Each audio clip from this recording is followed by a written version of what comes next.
ایک شخص نہایت تنگدستی کے عالم میں اپنی زندگی بسر کر رہا تھا۔ روزانہ روکھی روٹی اور پیاز کے سوا اسے کچھ میسر نہ آتا تھا۔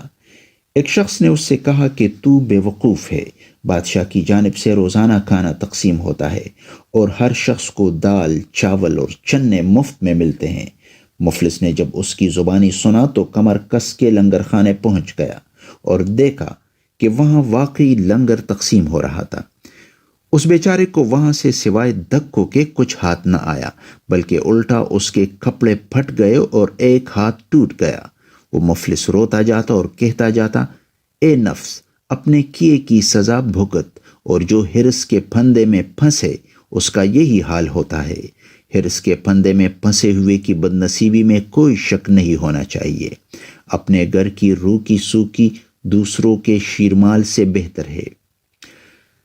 شیخ سعدی رحمۃ اللہ علیہ اس حکایت میں بیان کرتے ہیں کہ عزت نفس بہت بڑی چیز ہے۔